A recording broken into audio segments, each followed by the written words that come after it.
그러므로 한 사람으로 말미암아 죄가 세상에 들어오고 죄로 말미암아 사망이 들어왔나니 이와 같이 모든 사람이 죄를 지었으므로 사망이 모든 사람에게 이르렀느니라.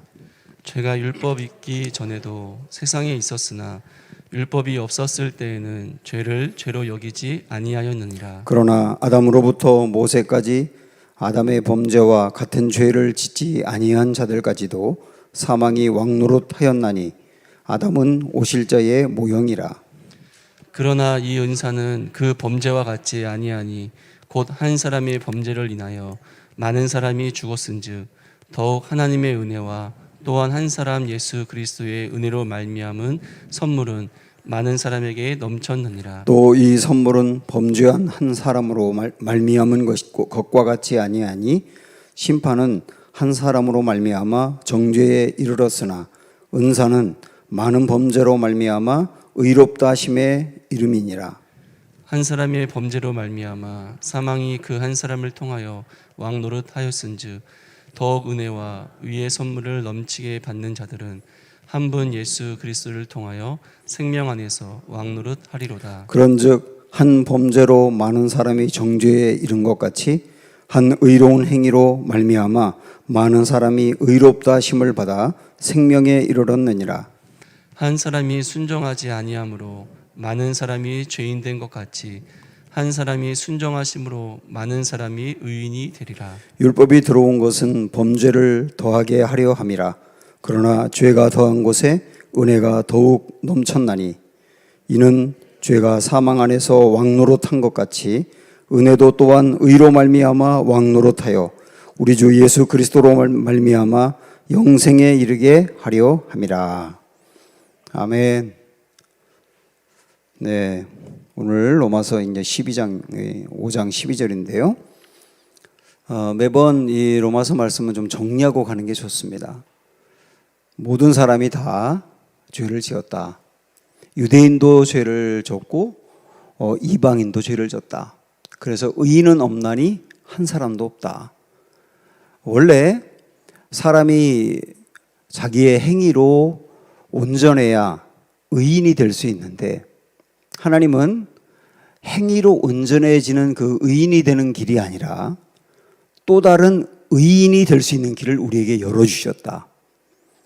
이게 굉장히 중요한 것이죠.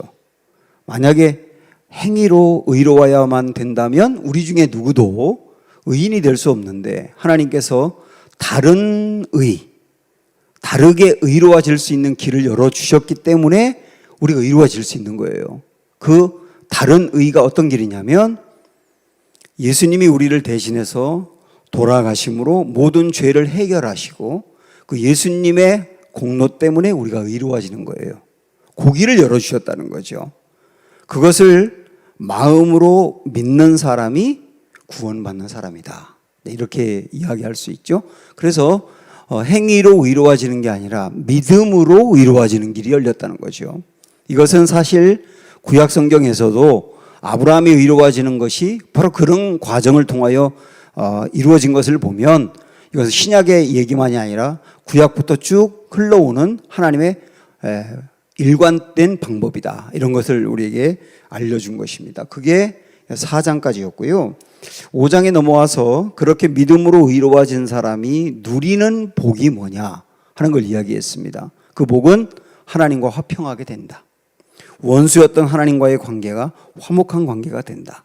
그리고 우리 인생에 환난은 있지만 우리는 소망을 품을 수 있다. 여기까지가 지난번까지 본 말씀입니다. 그리고 이제 12절 오늘 넘어오면 우리 예수님이 우리에게 해주신 그 일을 원죄하고 연결하고 있어요. 그래서 오늘 우리는 원죄 문제를 좀 이렇게 해결을 하고 가야 됩니다. 자, 12절 보시면 여기 이제 원죄의 얘기가 나와 있는데요. 그러므로 자 읽어보세요. 그러므로 한 사람으로 말미암아 그렇게 말씀했습니다. 여기 한 사람 그랬어요. 한 사람 말할 것도 없이 아담을 이야기하는 거죠. 이 한 사람으로 말미암아 그 다음에 죄가 세상에 들어왔다. 일단 그렇게 이야기하고 있고 그 다음에 죄로 말미암아 또 사망이 들어왔다.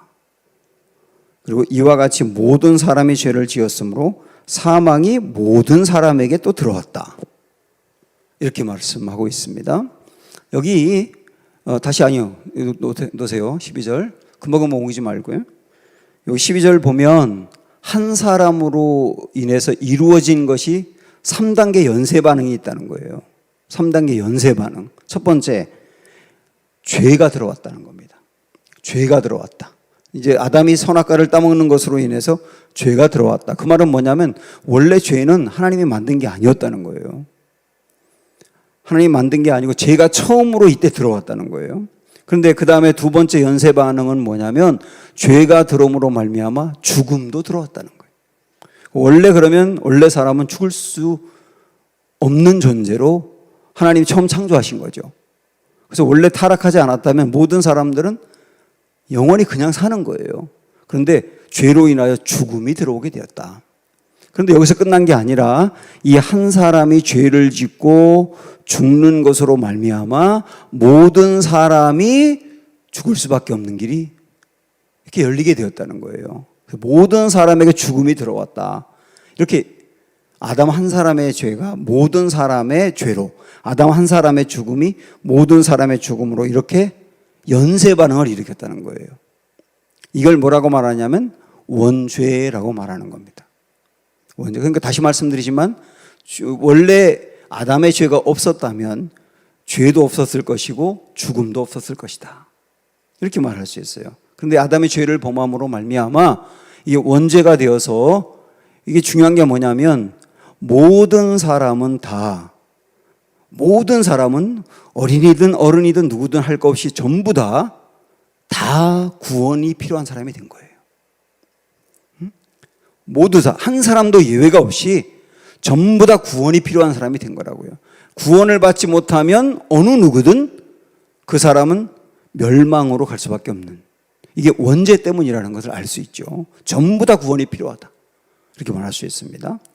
여기서 이제 원죄를 보았는데 사실 이 기독교의 여러 교리 중에 이 원죄 교리가 사실 좀 이해하기가 쉽지 않습니다. 원죄라고 하는 건데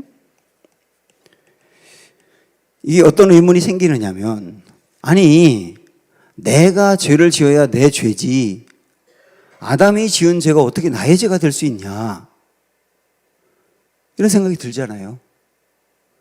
특별히 개인주의 성향이 강한 요즘 또 젊은 사람들 같은 경우는 아니 그 오래전에 아담이 지은 죄 때문에 내가 죄인이라니 이게 말이 됩니까? 이거는 너무 억지입니다. 그러면서 또 지성인들 같은 경우는 허무맹랑하다고 생각을 하고 있거든요. 근데 이 원죄는 대단히 중요한 겁니다. 원죄를 받아들이지 못하는 사람은 절대로 예수님을 통한 구원을 받아들일 수가 없어요. 그래서 그럼 원죄를 어떻게 이해해야 될 것이냐라고 하는 것을 몇 가지로 이제 접근하고 싶은데요. 가장 중요한 것은 대표성입니다. 대표성. 원죄를 이해할 때 대표적으로 이 대표성을 이해를 해야 돼요. 대표성이라는 게 뭐냐? 자, 예를 들어 보면 우리나라와 일본이 국가대표 축구 경기를 한다고 생각을 해보세요. 열심히 두 나라가 선수들이 싸워서 우리나라가 2대1로 이겼습니다. 그러면 여러분은 그때 우리나라가 축구 경기에서 이겼을 때 와, 우리나라 선수들이 이겼다 그럽니까? 우리가 이겼다 그럽니까? 우리가 이겼다 그러잖아요. 그러니까 거기에 선수들은 자기들이 뛰었지만 우리나라를 대표해서 뛰는 거예요. 그게 대표성이라고 하는 거거든요. 또 하나, 지금 러시아와 우크라이나가 이제 전쟁을 벌이고 있는데 사실 러시아의 그 푸틴 대통령이 전쟁을 일으킨 거죠. 그러나 푸틴이 전쟁을 일으켰다고 말하지 않고 러시아가 전쟁을 일으켰다고 말하는 거예요. 왜냐하면 푸틴은 러시아를 대표하는 사람이기 때문에 그렇습니다. 또 하나, 노동조합이 회사에 있잖아요. 노동조합이 회사의 그 사용자와 협상을 벌일 때가 있어요. 임금을 더 달라, 뭐 어느 복지 부분을 해결해 달라, 이렇게 투쟁을 하고, 그래서 어느 적정선에서 이렇게 타협을 하게 되지 않습니까? 그때 노동조합의 대표들이 들어가서 사용자들과 협상을 벌이고 결론을 딱 낼 때 그 대표가 낸 결론이 노동자들이 낸 결론이 되는 거예요. 왜냐하면 대표니까요. 그래서 이 대표라고 하는 말을 생각을 하면 한 사람이 행한 일이 한 사람이 아니라 그와 연관된 사람들로 이어진다 그 말이죠. 그러니까 아담 한 사람의 죄가 거기서 딱 끝난 게 아니라 그가 대표가 되어서 그 이후에 태어나는 모든 사람의 죄로 연결됐다 이거예요. 자, 또 다른 관점으로 하나 더 보면 이번에는 연합이라는 말로 생각을 해볼 수 있어요. 연합. 다음에 6장에서 우리가 이 부분을 더욱더 집중적으로 보겠는데 우리가 예수님을 믿는다고 할 때는 예수님과 내가 연합한다고 말씀하고 있거든요. 연합이 되어서 예수님의 죽음이 예수님을 믿은 우리의 죽음이 되고 그리고 예수님이 십자가에 죽은 다음에 장사 지낼 때 우리의 옛사람도 장사 지내고 또 예수님이 다시 살아나셨을 때 예수님을 믿는 우리도 같이 살아나는 거다. 이게 이제 6장의 논리거든요. 다음 주에 더 자세히 보겠지만 이게 왜 그렇게 말할 수 있냐면 우리가 예수님을 믿는다고 하는 것은 예수님과 내가 연합되어 있는 관계라는 거예요. 그래서 예수님 안에 내가 있다 그러잖아요. 연합된 관계이기 때문에 그러면 예수님을 믿기 전에는 어떻게 되느냐? 아담 안에 내가 있었던 거예요. 아담 안에 내가 있었던 거. 아담과 나는 연합된 관계였다는 거예요. 그래서 아담의 죄가 나의 죄로 이어진다는 거. 이걸 연합으로 이야기할 수 있습니다. 자, 또 하나. 이번 세 번째는 이 접붙임이라고 볼 수 있는데요. 접붙임이라는 건 두 나무가 이렇게 하나로 접붙여지는 것인데 자, 생각을 해보죠. 여기 원래 나무가 있어요. 여기 나무가 있는데 다른 나무를 이 나무에 이렇게 접붙였어요. 그러면 접붙인 그 나무에는 원래 나무의 생명이 흘러가는 거예요. 그렇죠? 원래 나무의 생명이 접붙인 나무에게도 흘러가는 거라고요. 그래서 두 나무는 뗄 수 없는 운명 공동체가 되는 거거든요. 그게 바로 접붙임의 원리입니다. 이렇게 볼 때 모든 사람 안에는 최초의 인간인 아담의 DNA가 쭉 흘러가기 때문에 뗄 수 없는 접붙임 관계라는 거예요. 그렇게 본다면 사실 이렇게 볼 수도 있습니다. 저 같은 경우 저의 아버지를 굉장히 많이 닮았거든요.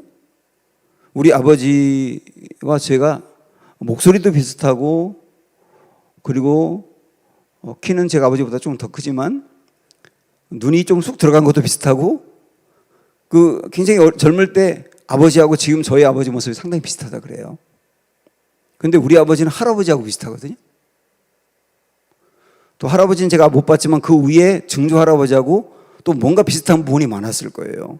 그렇게 저부터 추적을 해가지고 위로 이렇게 올라가다 보면 계속 올라가다 보면 아담에서 만나는 거죠. 결국 아담 안에 있었던 어떤 DNA들이 그 다음 세대로 쭉 내려온 것처럼 영적인 부분도 추적해서 올라가면 최초의 인간이었던 아담의 영적인 어떤 DNA가 그 다음으로 이어졌다는 거예요. 이걸 일종의 접붙임의 원리로 볼 수 있는 겁니다.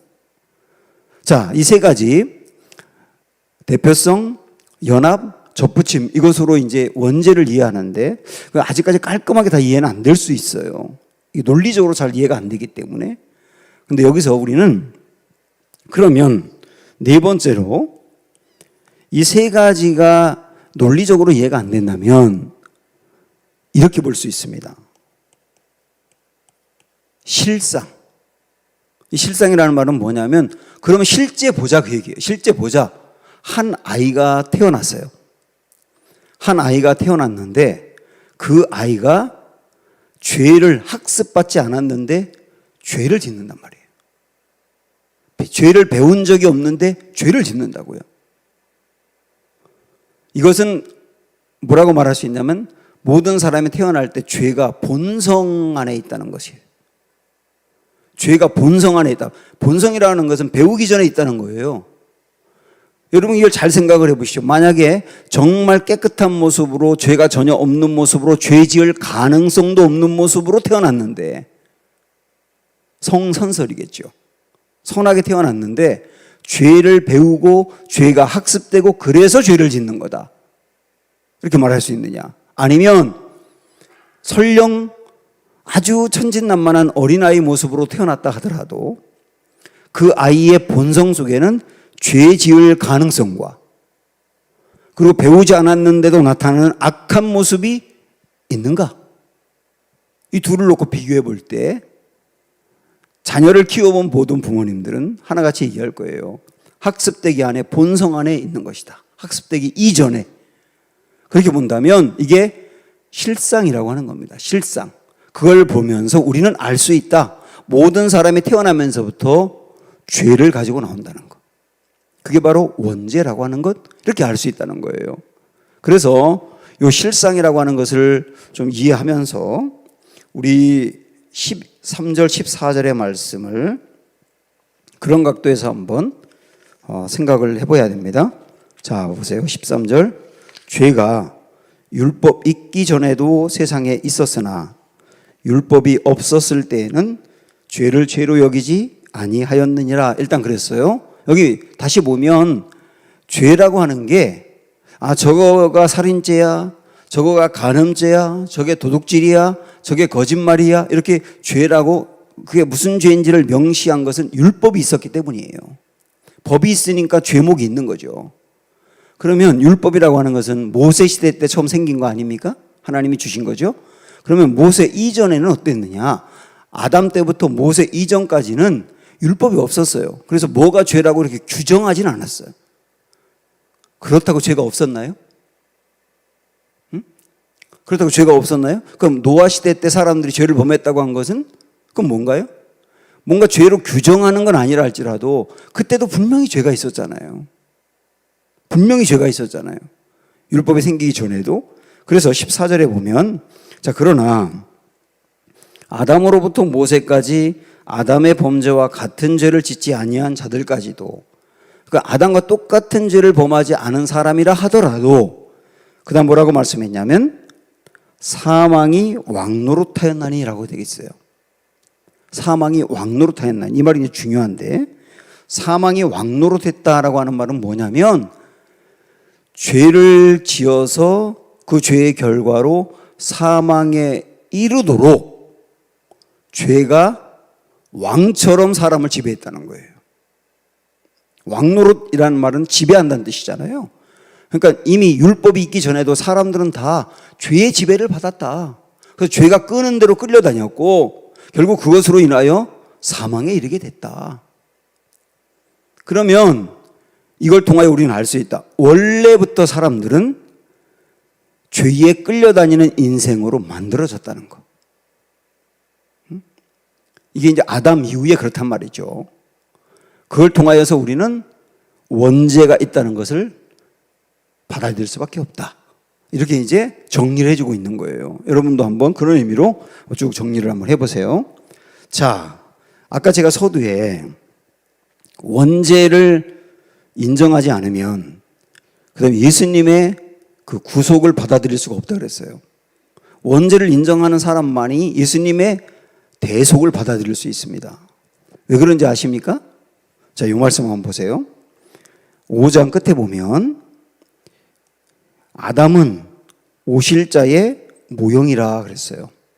그럼 여러분 뭐 아시겠죠? 오실자는 누굽니까? 예수님이죠. 그럼 아담은 예수님의 모형이다. 그래서 아담을 제1아담이라 그러고 예수님을 제2아담이라 그래요. 여러분 그 개념을 한번 생각을 해보세요. 제1아담, 제2아담. 근데 여기서 모형이라고 하는 말은 어떤 의미냐면 아까 앞에서 우리가 봤던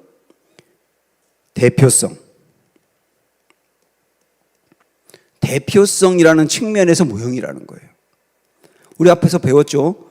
아담의 죄가 대표가 되어서 그 죄가 그 다음 세대에 태어나는 모든 사람에게 죄가 넘어온 것처럼 그게 대표란 말이에요.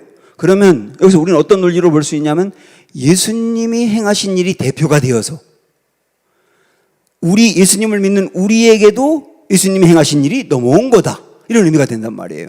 자, 이 부분 중요해서 다시 말씀드릴게요. 대표성이란 말을 생각을 해보시면 아담이 지은 죄가 대표가 되어서 그 다음 태어나는 모든 사람에게 죄가 넘어온 것처럼 우리 예수님이 행하신 일이 대표가 되어서 예수님을 믿는 모든 사람에게 예수님이 행하신 일이 넘어온 거다. 그래서 대표성이 중요하단 말이에요. 그러면 예수님이 행하신 일이 뭐냐 할 때 15절 말씀으로 보십시오. 15절은 우리 같이 읽어볼게요. 시작. 그러나 이 은사는 그 범죄와 같지 아니하니 곧 한 사람의 범죄를 인하여 많은 사람이 죽었은즉 더욱 하나님의 은혜와 또한 한 사람 예수 그리스도의 은혜로 말미암아 선물은 많은 사람에게 넘쳤느니라. 자, 여기 보면 한 사람 그리고 뒤에 보면 또 한 사람 이렇게 두 사람이 나오죠. 이거 앞에 나오는 한 사람이 아담이고 뒤에 나오는 한 사람이 예수님이거든요. 그래서 저는 오늘 말씀의 제목을 한 사람과 한 분이라고 이제 표현을 했거든요. 여기에 두 사람이 나오는 거예요. 한 사람과 한 분. 이 둘이 나오는데 이 둘이 대표성을 가지고 행한 일이 그 하나로 끝난 게 아니라 그 다음에 영향을 주었다. 이런 얘기거든요. 이 개념 아시겠죠? 대표성 개념을. 자, 그러면 아담이 행한 일이 뭐고 아담이 행한 일로 어떤 결과가 왔고 그리고 우리 예수님이 행한 일이 뭐고 예수님이 행한 일로 어떤 결과가 왔느냐 그걸 한번 비교를 해보려고 합니다. 다시요. 아담이 행한 일은 뭐고 그 결과로 어떤 일이 일어났고 예수님이 행한 일이 뭐고 그 결과로 어떤 일이 일어났는지 비교를 해보려고 합니다. 15절부터 19절까지 비교를 할 겁니다.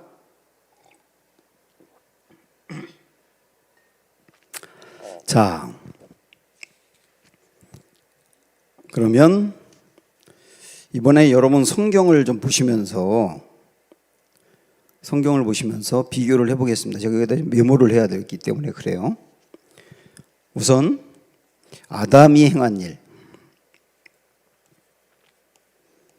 아담, 제1아담입니다. 아담이 거꾸로 나오는군요.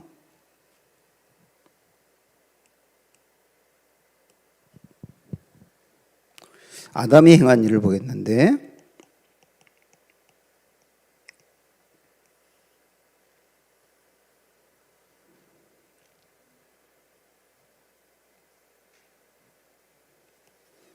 아담이 한 일은 뭐고 그 한 일에 따라 결과가 뭐냐 하는 것을 정리를 해보고 싶어요. 우선 성경을 보시면 15절 다시 보세요. 아담이 한 일을 정리해 보는 겁니다. 그러나 이 은사는 그 범죄와 같지 아니하니 곧 한 사람의 범죄. 한 일이 뭐냐면 범죄가 있네요. 범죄. 이 범죄가 선악과 따먹은 거죠. 자, 그 범죄로 인하여 많은 사람이 어떻게 했다 그랬어요? 죽었다 그랬어요. 죽음이 있네요. 그 결과로. 자, 이어서 계속 16절로 넘어가면 또 이 선물은 범죄한 한 사람으로 말미암은 것과 같지 아니하니 심판은 한 사람으로 말미암아 정죄에 이르렀으나 이렇게 나오죠. 여기에 또 어떤 결과가 왔느냐면 범죄로 인하여 심판이 왔다 이렇게 나옵니다. 심판. 17절로 넘어가 보면 한 사람의 범죄로 말미암아 또 어떤 결과가 왔나요? 사망이 그 한 사람을 통하여 왕노릇했다고 나옵니다.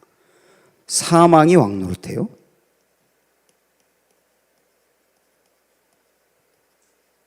사망이 왕노릇.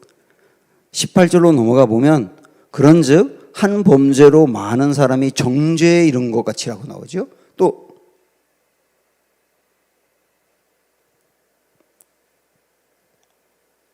여기 지워졌어요.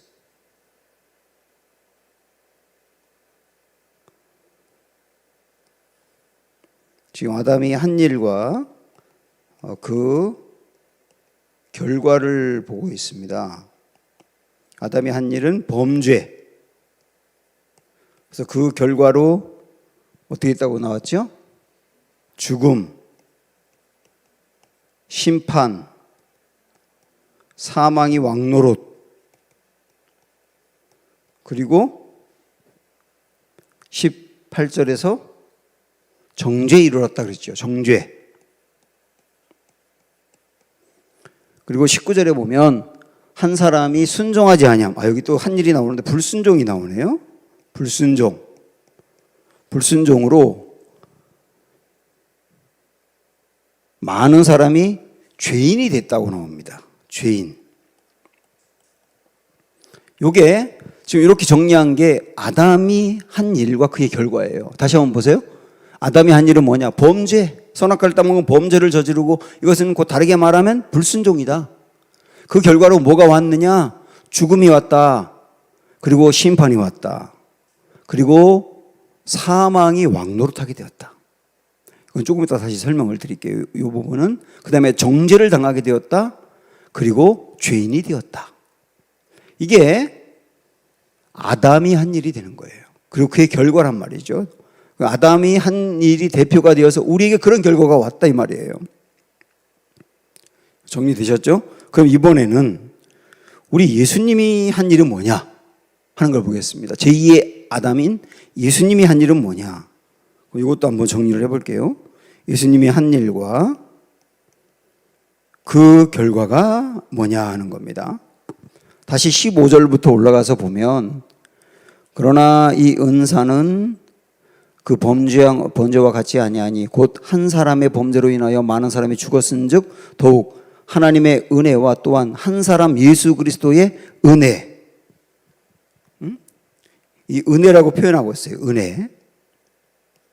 이 은혜란 말은 예수님이 대신 죄를 짊어지고 돌아가신 것을 말하는 거죠. 예수님의 죽음을 말하는 겁니다. 여기서 말하는 은혜라고 하는 것은 예수님의 죽음이죠. 이 은혜로 15절 끝에 보면 선물을 많은 사람에게 넘쳤다. 이렇게 돼요. 선물을 받게 됐습니다. 선물. 그럼 이 선물이 구체적으로 뭘까요? 그 다음부터 또 나오겠죠.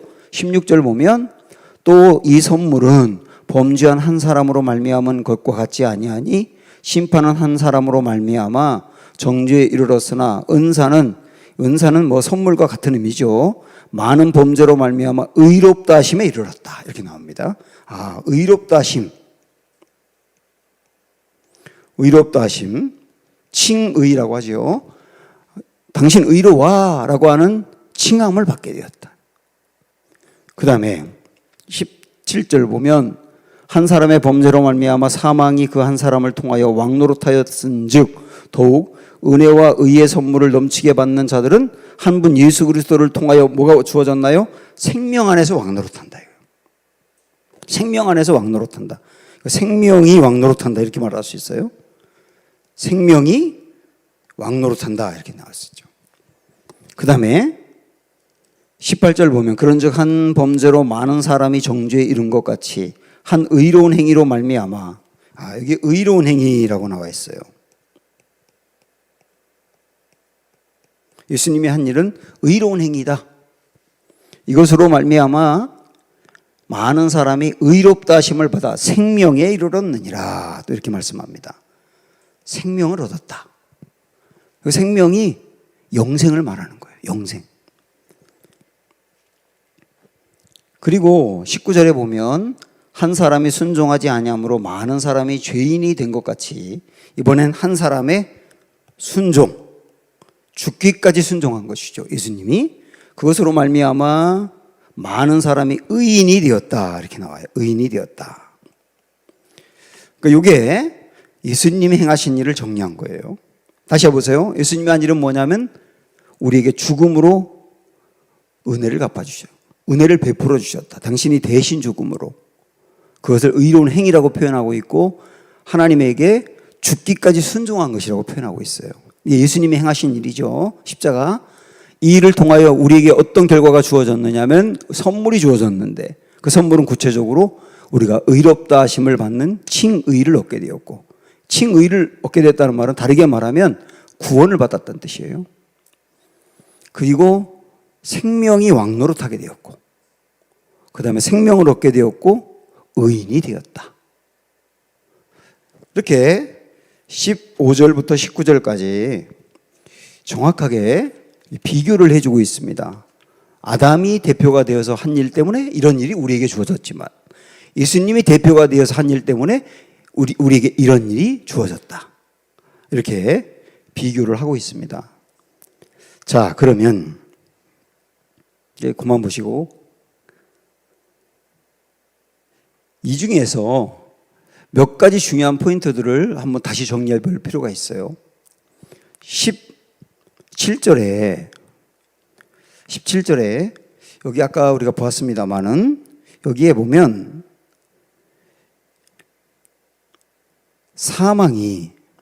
사망이 왕노릇했다 이렇게 나오죠. 사망이 왕노릇했다. 그리고 반대로 또 이번에는 생명이 왕노릇했다 이렇게 또 나옵니다. 이 두 개를 비교해 볼 필요가 있어요. 사망이 왕노릇, 생명이 왕노릇. 왕노릇한다는 말은 왕처럼 지배한다는 뜻이에요. 그래서 왕의 지배를 받는 사람은 종노릇하는 거죠. 우리가 예수님을 만나기 이전에는 사망이 왕노릇을 해서 사망이 우리를 자기 마음대로 사망으로 끌고 갔다는 뜻이에요. 그래서 모든 사람은 그 사망 앞에서 종노릇 상태였기 때문에 사망이 끄는 대로 끌려가서 죄를 지켜야 하면 죄를 짓고 죄에서 벗어나지를 못하고 죄가 뭔지 알지도 못하고 또 죄가 뭔지 안다 하더라도 죄를 이기지 못하는 그게 바로 노예 상태잖아요. 그 죄가 끄는 대로 그래서 결국은 사망이 끄는 대로 끌려다니는 인생이었다. 우리가 이전에 그런 사람이었다고 말씀하고 있는 겁니다. 그런데 그랬던 우리를 이번에는 생명의 종로로 상태로 바꿨다는 거예요. 그러면 생명은 뭐냐? 영생하게 하는 생명이거든요. 예수 그리스도가 행하신 일이 우리를 위한 일이 되어서 이제는 생명이 우리의 왕처럼 우리를 끌고 다닌다. 우리는 일종의 생명의 종이 된 것이죠. 그래서 이 생명에서 벗어날 수 없는 존재가 되었다는 거예요. 이게 얼마나 놀라운 일인지 한번 생각을 해보십시오. 이전에는 죄와 사망에서 벗어날 수 없는 사람이었지만 예수님을 믿고 난 다음에 우리는 이제는 생명에서 벗어날 수 없는 사람이 되었다. 그래서 영원토록 이 생명이 우리를 놓지 않고 영원토록 우리를 포기하지 않고 결국은 영원한 생명에 이르도록 책임진다는 개념입니다.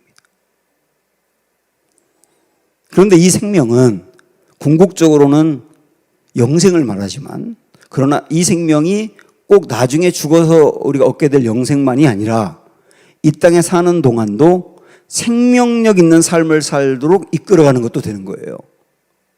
그래서 이 땅에 사는 동안은 생명력 있는 삶으로 나중에는 영원한 삶으로 우리를 이끌어가는 왕이 되었다. 이것을 정확히 구분해주고 지금 내가 어떤 사람이 되었는지를 확인해 보시라는 거예요. 자, 그 다음에 또 우리가 여기서 주목해 봐야 될 것은 19절에 있는 말씀인데 한 사람이 순종하지 아니함으로 불순종함으로 인해서 사람이 죄인이 되었어요. 불순종으로 인하여 죄인이 되었어요. 근데 이 한 사람이 이번에는 순종함으로 많은 사람이 의인이 되었어요. 전자는 아담이 한 일이고 후자는 예수님이 한 일인 거 우리가 알고 있죠. 자, 이 부분을 우리가 생각을 해봐야 되는데 아담은 하나님께 순종하면 복을 받는다는 것을 알면서도 불순종했거든요. 하나님께 순종하면 복을 받는다는 것을 알면서도 불순종을 했어요. 그런데 우리 예수님은 하나님께 순종하면 죽임과 멸망당한다는 것을 알면서도 순종하신 거예요. 그게 이제 중요한 차이죠. 예수님이 순종하신 것은, 죽음까지 순종하신 것은 단지 우리 예수님이 참 순종할 정도로 겸손하셨고 신실하셨고 충성스러운 분이었다, 그것으로 끝나는 게 아니라 예수님이 죽음까지 순종한 것은 우리의 삶과 죽음의 결과를 가져오는 거예요.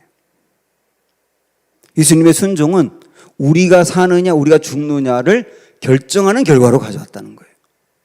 그래서 아담의 불순종이 대표가 되어서 우리가 불순종한 것으로 친다면, 제2 아담인 예수님이 순종한 것, 그건 우리가 순종한 것으로 친다는 얘기가 되는 거죠.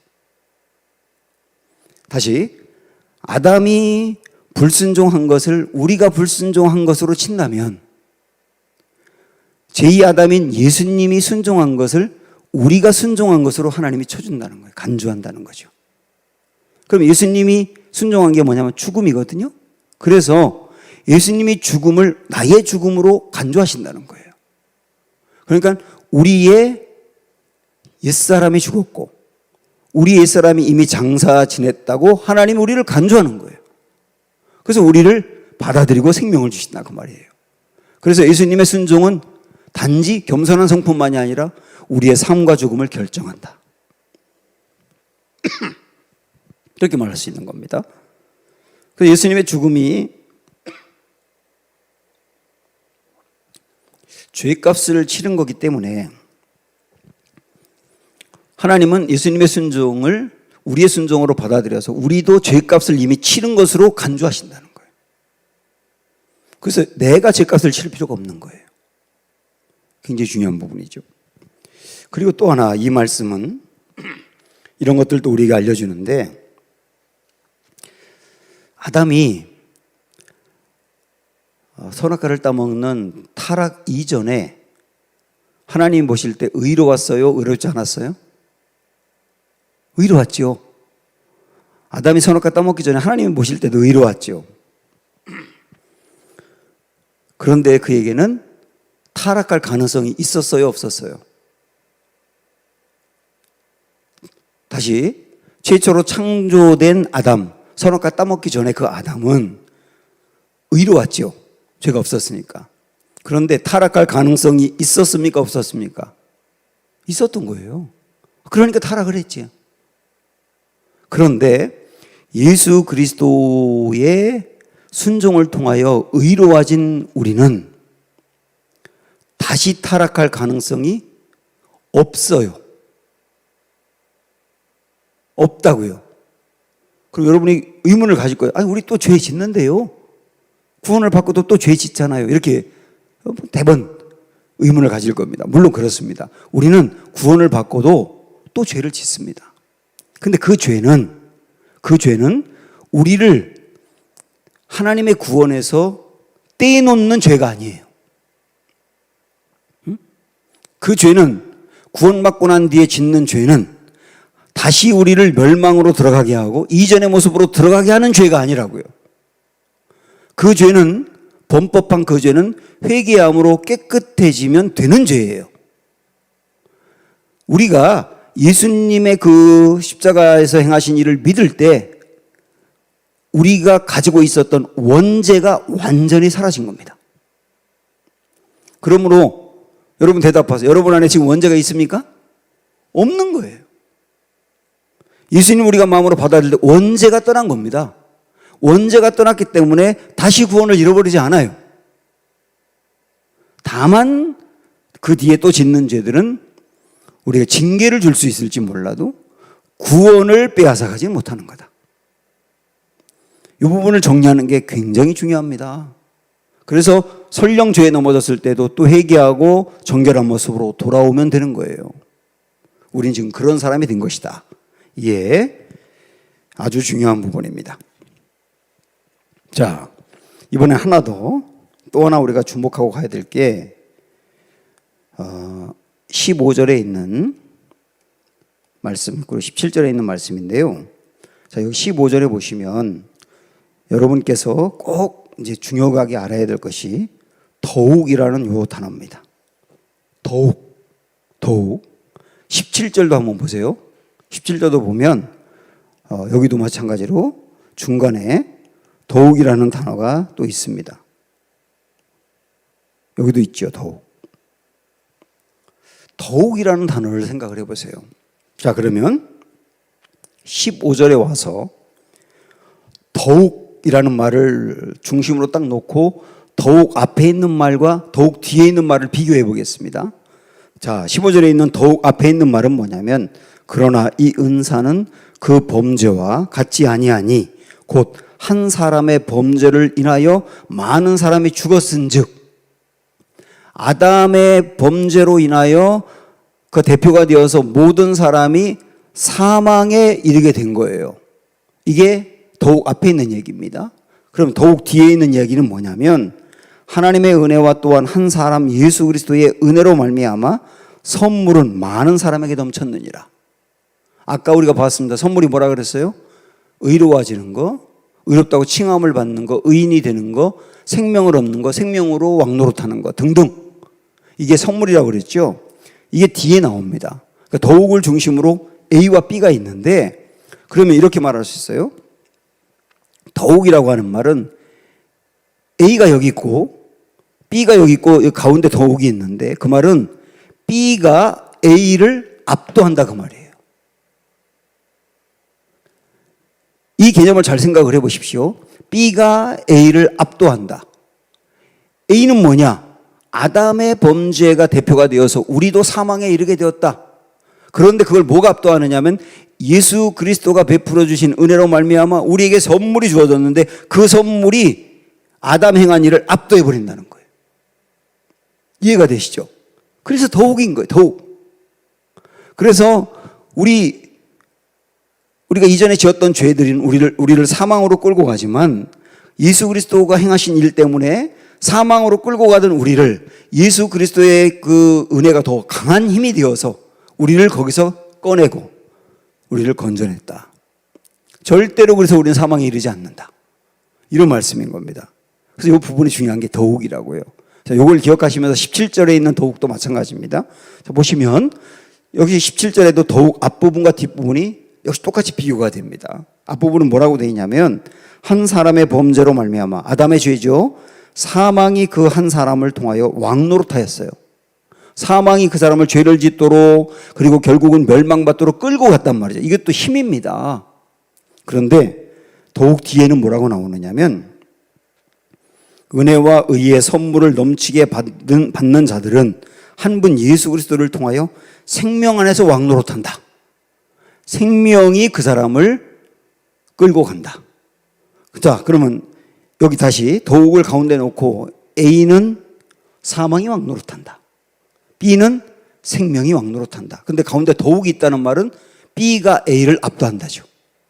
우리를 사망이 죽음으로 끌고 가고 죄를 짓도록 끌고 가는 그 힘을 예수 그리스도가 우리에게 베풀어 주신 그 은혜로 말미암아 생명의 힘이 압도한다. 이긴다. 그래서 우리를 절대로 사망에 이르게 하지 않는다. 그리고 죄에 끌려다니게 놓지 않는다. 이런 의미가 있는 거예요. 이게 더욱입니다. 이게 참 은혜죠. 이것을 20절과 21절에서 또 강조를 하고 있는데요. 자, 20절로 가서 보시면 지금 드린 이 말씀을 이렇게 생각을 하면서 20절, 21절을 보십시오. 더욱에 대한 부연 설명이라고 보시면 됩니다. 20절, 율법이 들어온 것은 범죄를 더하게 하려 함이라.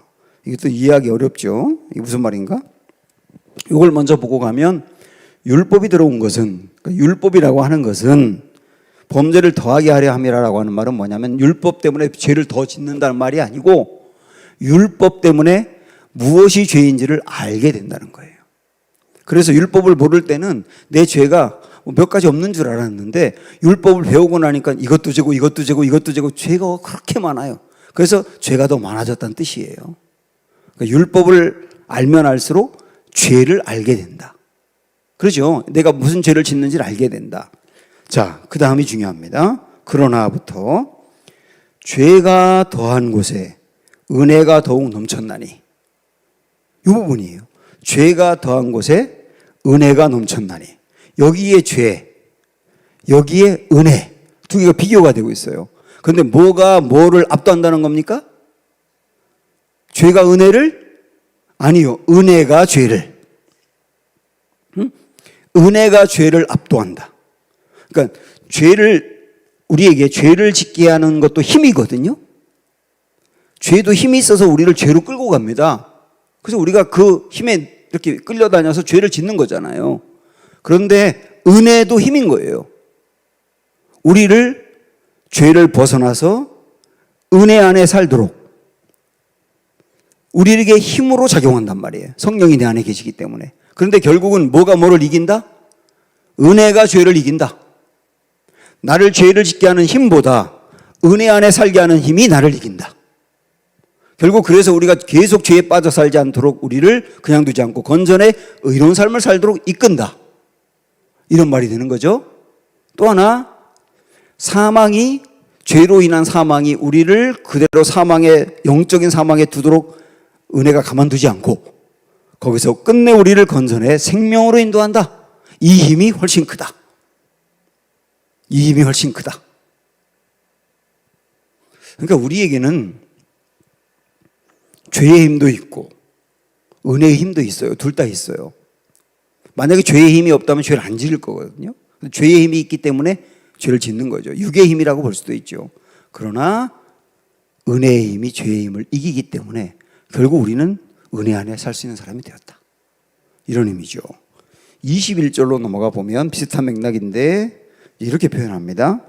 이는 죄가 사망 안에서 왕노릇한 것 같이 은혜도 또한 의로 말미암아 왕노릇하여 우리 주 예수 그리스도로 말미암아 영생에 이르게 하려 함이라. 오늘 왕노릇이라는 말이 참 많이 나왔죠. 지금까지 본 왕노릇, 사망이 왕노릇한다, 생명이 왕노릇한다. 근데 여기 또 나왔어요. 은혜가 왕노릇한다. 자, 두 왕이 싸운다고 생각을 해보세요. A라고 하는 나라의 왕과 B라고 하는 나라의 왕이 싸울 때 누가 이깁니까? 아주 간단한 문제예요. 두 나라 왕이 싸우면 누가 이겨요? 힘 있는 왕이 이기는 거죠. 힘 있는 왕이. 우리에게도 여러 왕들이 있어요. 우리를 죄를 짓게 하고 사망으로 끌고 가는 왕이 있어요. 반대로 우리에게 생명을 불어넣어 영생으로 가게 하는 힘이 있어요. 뭐가 이긴다는 거예요? 이 왕이 이긴다는, 생명으로 이끌어가는 이 왕이 훨씬 힘이 세서 이긴다. 그걸 오늘 21절에서는 뭐라고 표현했냐면 은혜가 왕노릇한다. 은혜가 우리에게 왕노릇해서 결국은 우리를 지켜주고 이긴다. 그러므로 이 은혜가 왕노릇하고 생명이 왕노릇하기 때문에 하나님은 우리를 절대로 포기하지 않고 절대로 그냥 놓지 않고 절대로 버리지 않으십니다. 우리를 어떤 경우든 지켜내시고 우리의 영혼을 잃어버리지 않고 영생으로 가도록 끝까지 책임져 주시고 그렇게 우리를 인도해 주십니다. 왜냐하면 이 왕이 강하기 때문이에요. 우리가 할 일은 뭐냐? 우리를 생명의 길로 또 은혜의 길로 이끌어 가시는 이 왕을 따라가면 되는 거예요. 물론 따라가지 않더라도 우리를 버리진 않습니다. 그러나 왕을 따라가지 않으면 어려움은 당하잖아요. 왕을 따라갈 때 그 길이 생명의 길이고 안전한 길이다. 이 길을 베풀어 주신 주님께 감사하고 이 길 안에 있는 것 감사하는 오늘 하루도 되기를 축복합니다.